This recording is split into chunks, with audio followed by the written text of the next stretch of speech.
Do you love your wife? Yes. Prove it.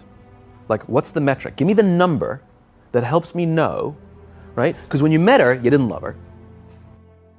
Now you love her, right? Tell me the day the love happened. It's an impossible question. But it's not that it doesn't exist, it's that it's much easier to prove over time, right? Leadership is the same thing. It's about transition. So if you were to go to the gym, it's like exercise, right?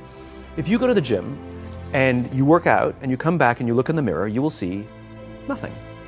And if you go to the gym the next day and you come back and you look in the mirror, you will see nothing, right? So clearly there's no results, can't be measured, it must not be effective. So we quit, right?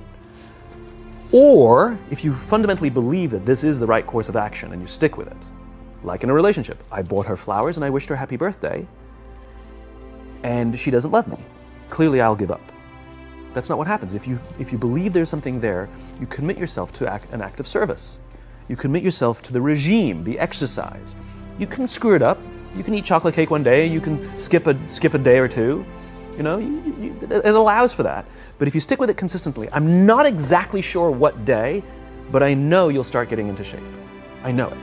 And the same with the relationship. It's not about the events. It's not about intensity. It's about consistency, right? You go to the dentist twice a year, your teeth will fall out. You have to brush your teeth every day for 2 minutes. What does brushing your teeth twice a day for 2 minutes do? Nothing. Unless you do it every day, twice a day for 2 minutes, right? It's the consistency. Going to the gym for 9 hours does not get you into shape. Working out every day for 20 minutes gets you into shape. So the problem is we treat leadership with intensity.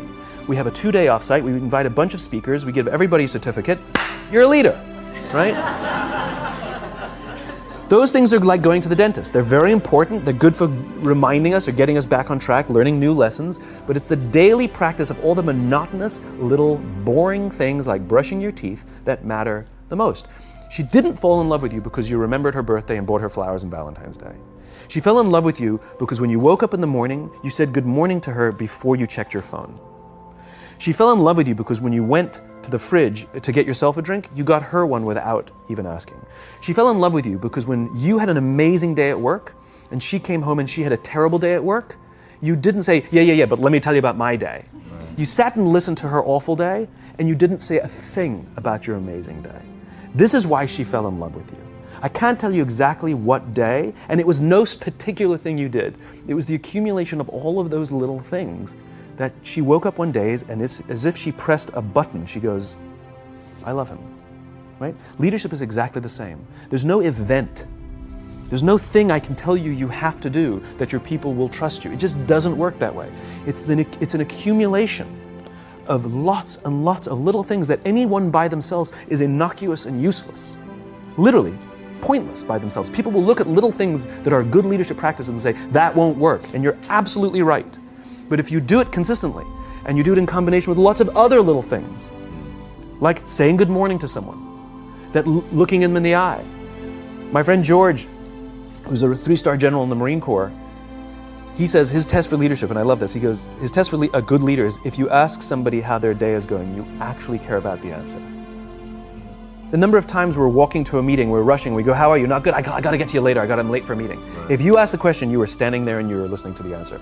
It's those little innocuous things that you do over and over and over and over that people will say, I love my job. Not I like my job. I like my job means, yeah, the challenge is great, they pay me well, I like the people. I love my job means, I don't want to work anywhere else. I don't care how much somebody else is willing to pay me.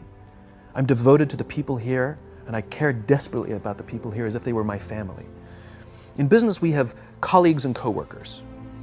In the military, they have brothers and sisters. That's how they think of each other. If you really have a strong corporate culture, the people will think of each other like brothers and sisters. It's like a family, right? No, brothers and sisters. Deep love. Fight, but the love doesn't go away.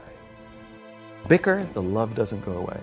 And I'll fight with my sister, but if you threaten my sister, you're gonna have to deal with me, right? We'll fight internally, we'll bicker with each other, but nobody's gonna hurt each other, and if anything from the outside shows up, you're looking at a unified front. Brothers and sisters. Now, how do you create brothers and sisters out of strangers?